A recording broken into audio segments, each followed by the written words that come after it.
Pemirsa, Aibda Robik Zainuddin menjadi tersangka dan juga diputus pemberhentian tidak dengan hormat PTDH alias dipecat dalam sidang etik terkait dengan kasus menembak Gama siswa SMKN 4 Semarang hingga tewas.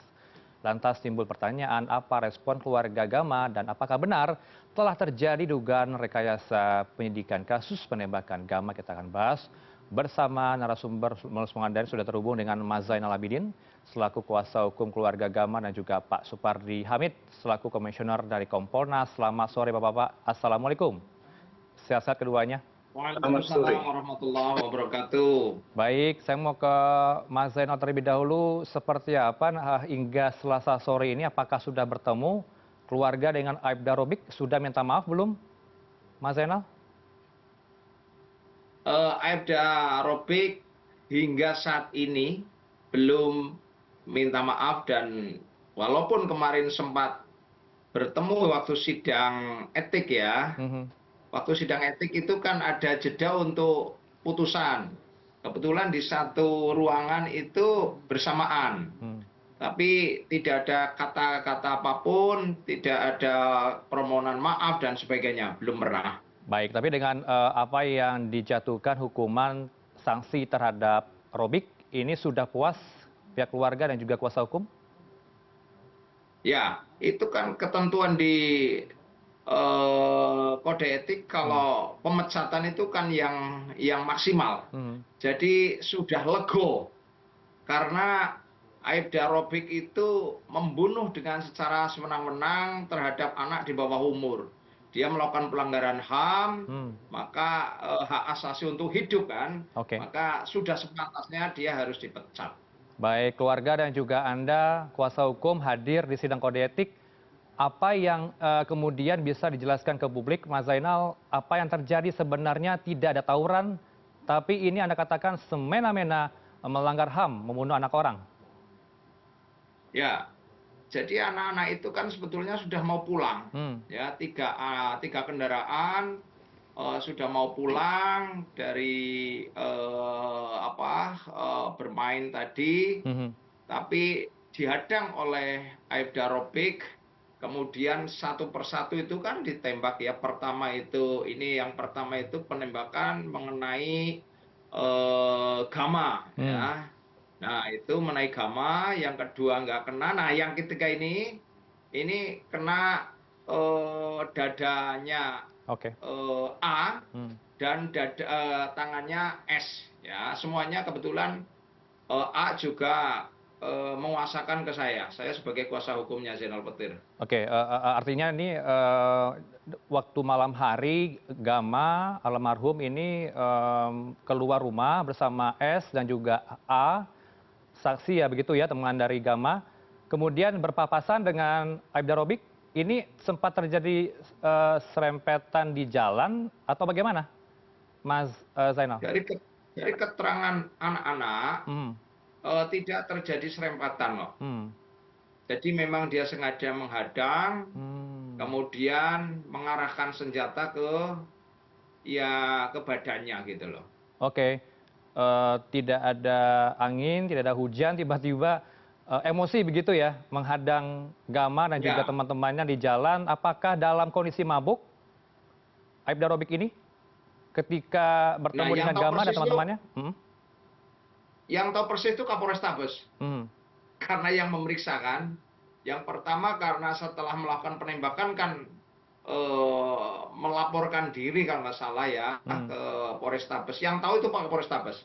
Tapi bisa dipastikan. Seperti itu. Ya.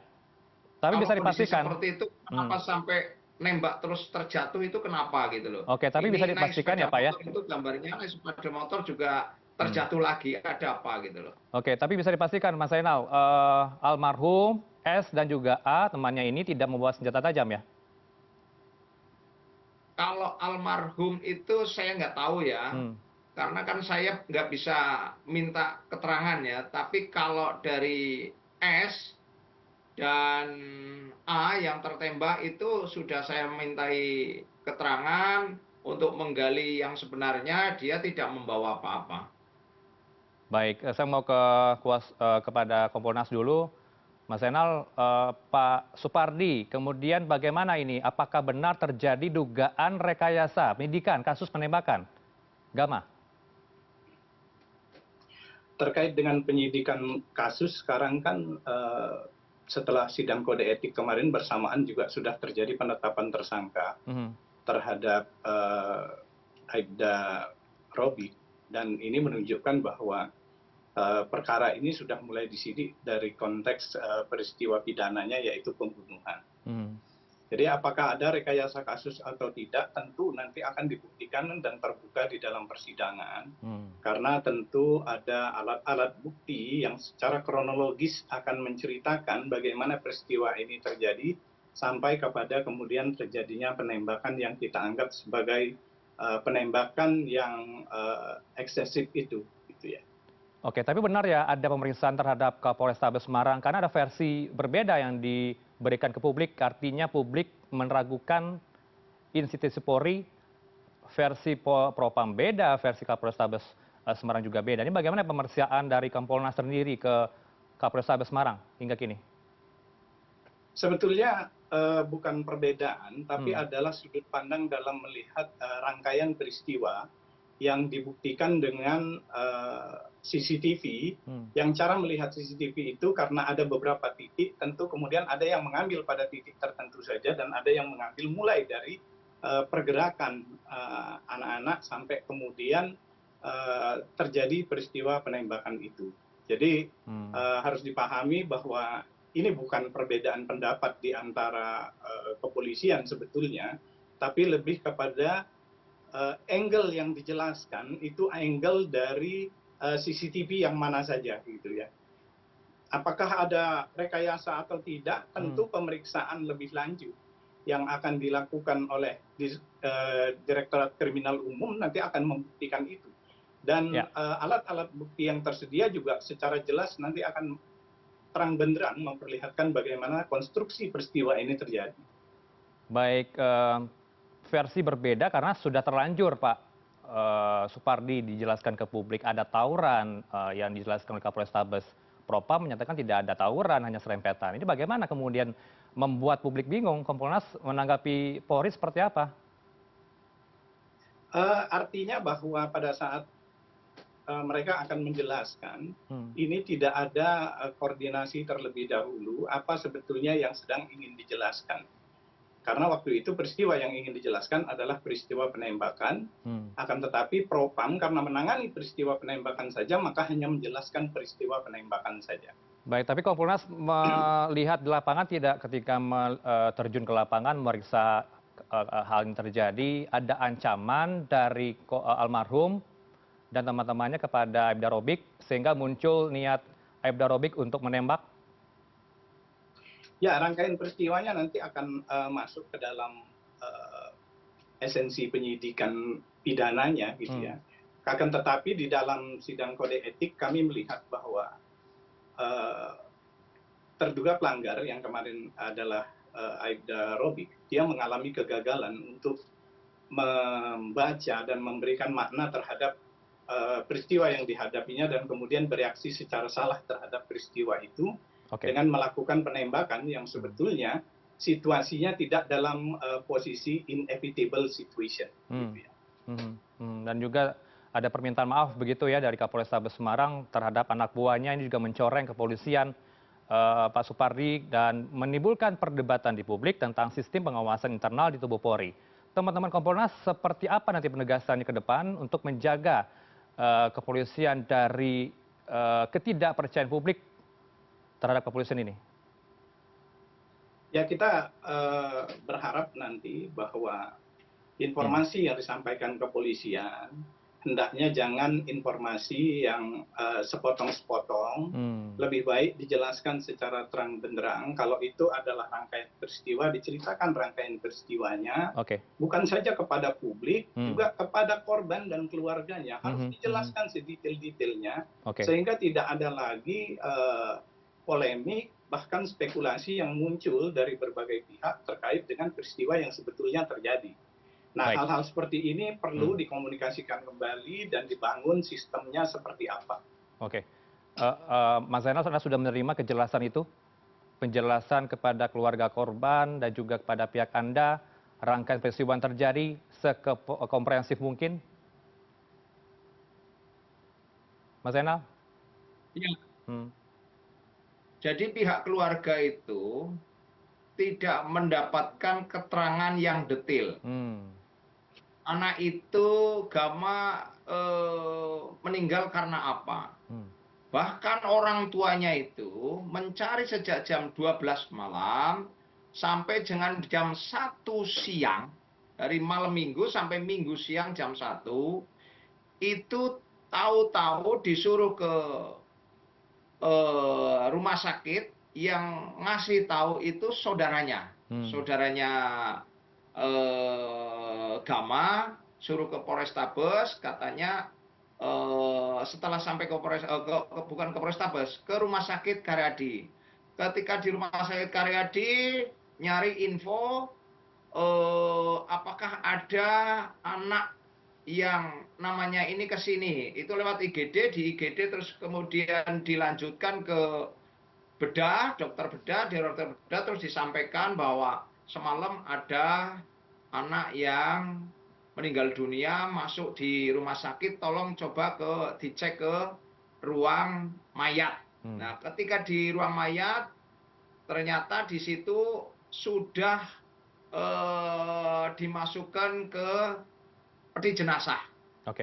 Jadi pihak kepolisian tidak menyampaikan kronologis kenapa ditembak, kapan, jam berapa, di mana ditembaknya, meninggalnya di mana, apa meninggal di jalan atau meninggal di rumah sakit. Tidak dijelaskan itu. Ya, silakan direspon. Pak Supardi, ini kenapa tiba-tiba saja keterangan dari Pak Zainal menyatakan hal itu masih belum terang benderang, informasi jelas diterima keluarga. Kompolnas bagaimana menyoroti?nya? Ya, itu yang sedang kita dorong, Pak. Ya. Agar peristiwa ini dijelaskan langsung kepada keluarga, dan Kompolnas juga sudah meminta ini. Mudah-mudahan segera nanti, saya tidak tahu nanti siapa yang punya otoritas di kepolisian untuk nanti berkomunikasi dengan keluarga secara keseluruhan untuk menjelaskan peristiwa ini sebetulnya terjadi dalam perspektifnya seperti apa, sehingga kemudian bisa dipahami apa yang sesungguhnya terjadi, dan spekulasi tentang rekayasa kasus dan sebagainya itu bisa diakhiri kalau polisi sudah secara terang benderang, bukan hanya melalui proses penyidikan, tapi juga lebih kepada langkah-langkah yang lebih kepada, kita sebut ramah pada korban, ramah pada anak. Langkah-langkah seperti ini harus dilakukan sehingga keluarga paling tidak di awal sebelum proses panjang yang nanti akan berjalan dalam rangka penyidikan tindak pidananya, mereka sudah memahami apa yang sesungguhnya terjadi, sehingga tidak ada lagi dugaan-dugaan yang akan membawa kepada pemahaman yang keliru tentang konstruksi kasus, yang itu menjadi hak dari keluarga sebetulnya untuk mendapatkan informasi yang komprehensif, informasi yang detail tentang ini. Sekali lagi kami akan mendesakkan lagi agar ini segera dilakukan, karena kami juga anggota Kompolnas secara keseluruhan sudah sepakat bahwa ini harus segera dilakukan oleh kepolisian, apakah di Polda atau Polrestabes nanti yang akan melakukan. Tapi Pak Supardi, kenapa sebegitu sulitnya yang minta maaf Aibda Robik kepada keluarga? Apa yang membuat hal ini terjadi ya? Kompolnas tidak peduli dengan hal ini? Saya pikir polisi belum memberikan ruang yang cukup pada Aibda Robik untuk secara terbuka menyatakan permohonan maaf.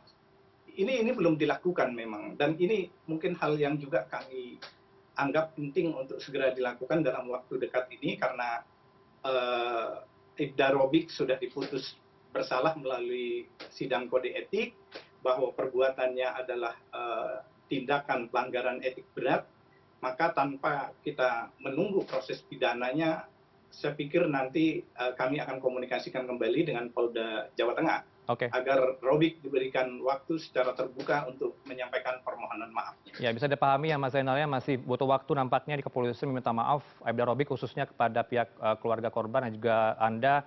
Kemudian bagaimana kemudian Mas Zainal menanggapi adanya niat mengajukan banding terhadap sanksi etik. Kuasa hukum bagaimana merespon hal ini? Ya, banding itu kan memang haknya teradu ya, nggak ada masalah. Tapi kemarin waktu dibacakan putusan oleh Majelis Kode Etik bahwa pertimbangannya adalah satu, yang saya catat, kenapa sampai dipecat atau PTDH itu karena melakukan perbuatan penembakan yang semenang-menang. Kedua, itu masih di bawah umur. Yang ketiga itu merusak citra polisi. Kalau nanti sampai bandingnya diterima, artinya akan membiarkan citra polisi jelek dong. Oke. Logikanya kan gitu. Baik. Kalau bandingnya diterima, berarti apa yang bukti fakta yang ada di persidangan kemarin itu dibolak-balik dong. Mestinya nggak apa-apa dia ngajukan banding, tapi tetap saja putusannya PTDH atau pemecatan, karena tidak ada bukti lain kan, buktinya sudah jelas sekali. Di videonya, video rekaman CCTV jelas, tidak ada dia tertekan kemudian membela diri karena nyawanya terancam, tidak. Di videonya tidak ada. Terus mau apa lagi bandingnya kalau diterima misalnya hanya penurunan pangkat. Ini nanti masyarakat akan justru masyarakat akan disuguhi ketidakadilan yang akan ditertawakan oleh publik gitu loh. Baik, terakhir ke Pak Supardi, kemudian bagaimana untuk proses hukum pidana Aibda Robik, apakah nanti terbuka, publik bisa mengetahuinya? Mengawasi juga dari Kompolnas? Kompolnas akan tetap mengawal kasus ini dan juga semua pihak kita harap juga ikut berpartisipasi mengawal kasus ini sampai kemudian konstruksi perkaranya terang benderang dan kemudian bahkan bukan hanya di kepolisian pada proses lebih lanjut misalnya di kejaksaan dan pengadilan juga kita berharap sama-sama kita kawal sehingga keadilan bisa dirasakan oleh keluarga korban. Baik. Dan tentu Kompolnas akan meminta untuk kepolisian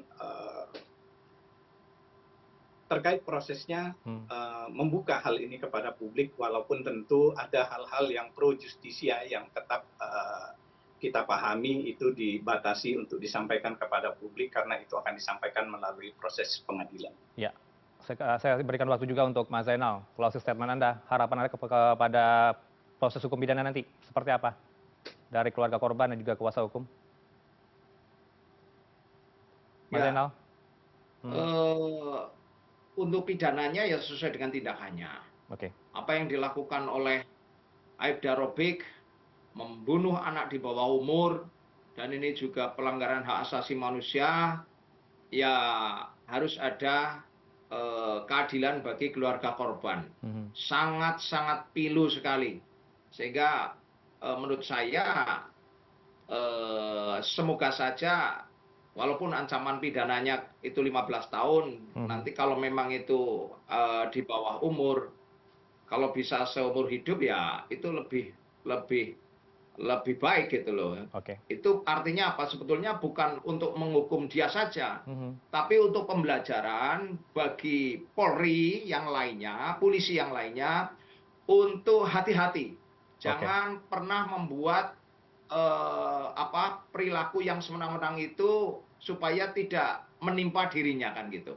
Baik, kita harapkan ini kasus Gama, kasus yang terakhir, tidak ada lagi kasus serupa terjadi dari pihak kepolisian kepada sipil, begitu ya Bapak-Bapak ya. Terima kasih untuk waktu Anda, Mas Zainal Abidin, kuasa hukum keluarga Gama, dan juga Pak Supardi Hamid, selaku Komisioner Kompolnas. Selamat malam. Assalamualaikum. Waalaikumsalam. Waalaikumsalam warahmatullahi wabarakatuh. Terima kasih.